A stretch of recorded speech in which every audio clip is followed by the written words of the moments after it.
appropriately.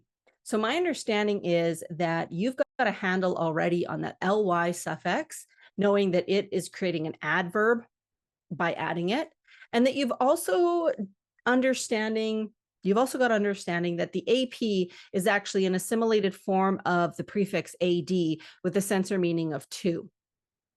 Where we've hit a little bit of a roadblock is in this middle piece here. So let's talk about that. What exactly is happening in PRIATE as that base? Now, we could stop here and zip into our investigative work a little bit further, but I also have some background knowledge. So my first guess or my hypothesis here is that the I in this word sum is actually acting as a connecting vowel letter, which it can do. That would give me ATE as a suffix. And ATE is a suffix that is commonly used as we build out more morphologically complex words. So if you're not familiar with them, then I would challenge you to go dig in or tune in to some words that might be using ATE as a suffix. So this is my hypothesized word sum, which would make PROPR the base. And of course, this would be an example of a bound base. If you wrote just this on your paper, your teacher would think that you didn't know how to spell anything. And in order for us to recognize it as a word, it has to have stuff attached to it. It has to have prefixes or suffixes in order for us to see and go, oh yeah, that's a word. I get what that means. So this is my hypothesis, but I have a little bit of a niggle, if you will, because I'm currently wondering how exactly we get from this, if this is the base, to the word proper, PROPER, because typically we don't just like throw a letter inside a base. That's not how bases work. So how in our English spelling journey did we get from here as a base to the word proper? Because I know that they are connected. So that's the information that I'm using or putting in my brain as I'm heading into my word study. All right, so with this information, I'm going to head over to Edum Online because that is obviously the place that we head to when we're looking up words and where exactly their stories or their histories might take us. Now, I've already typed this in, and you'll notice here we have both appropriate as a verb and appropriate as an adjective. And when I say those two words, even though they're spelled the same, appropriate has a different stress on its syllables than appropriate as an adjective. And that's common when we have words that are spelled the same and take on different parts of speech. And you can do an investigation of some different examples of that.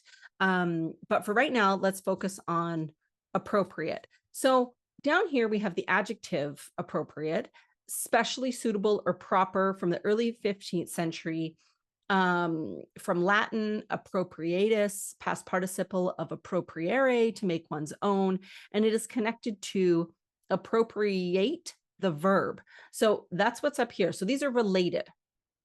That shouldn't necessarily be a surprise, although it is interesting to note that appropriate as a verb is about taking possession of or take exclusively, as opposed to specially suitable or proper.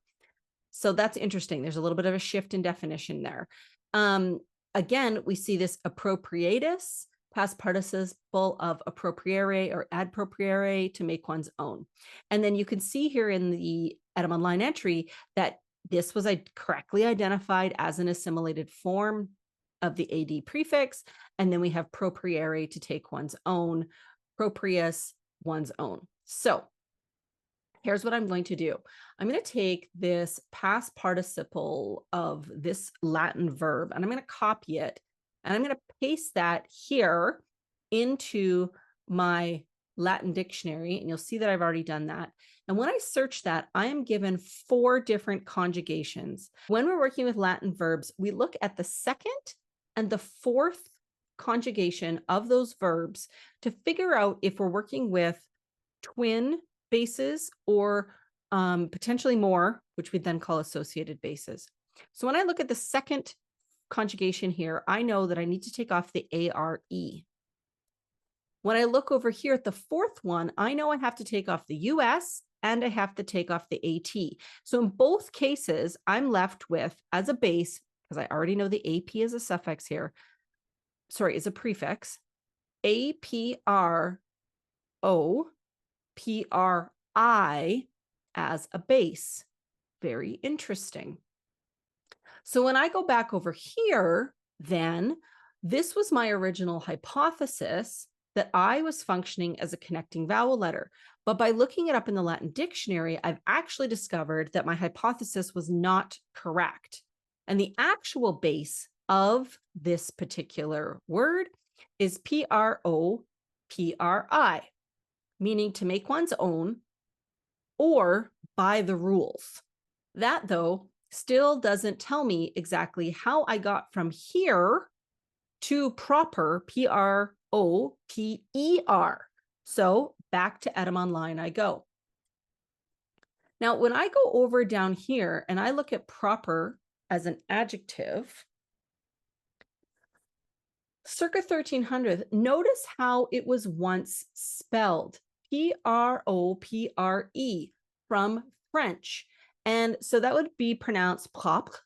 And again, we've got a similar sense or meaning, especially from the early 14th century, belonging to or pertaining to oneself, pertaining to a person or thing in particular, and also what is meant by the rules: correct, appropriate, acceptable. So there is clearly a connection between proper and appropriately, and we can see a connection here because proprius was mentioned also when we looked at that previous one. Now, this is where I'm not super sure about things. So Doug has linked us here to the word private as well as PRO as a prefix.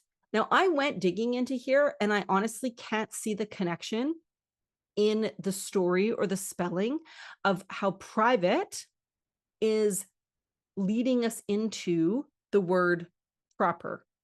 But I do love here that we can see a really close connection between the spelling from its French to its current English spelling.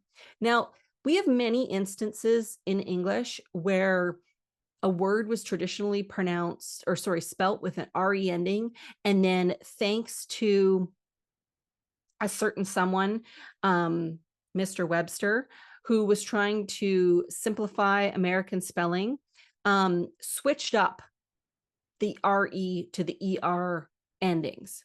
So theater and meter are examples of that. We typically in North America spell them with an ER, but they can also be spelt with an RE, and both are considered acceptable. I'm not sure if this is falling into that particular category of spelling or not. And when I look at this, I am happy in just leaving it as its own free base. So what is the base in the word proper? It is proper, PROPER, as a base. Until I learn more or know more, then I would obviously make that change. So when I look at the word, the base, PROPER, again, we have the same sort of sense as we had with the other one. So we have a situation here where PROPER and PROPRI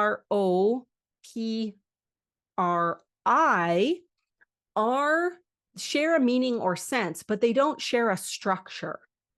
And so they are related in the sense of like cousins, maybe, if that's how we want to think about it, but I wouldn't squish them into the same matrix. Interestingly enough, the word property is part of this word family, to make one's own. So when you make something your own, it becomes your property. Cool, right? My challenge to you folks is if you're up for a little bit of an adventure. So have a look at this list. I used the word searcher tool to come up with all the words that had PROPRI as part of them.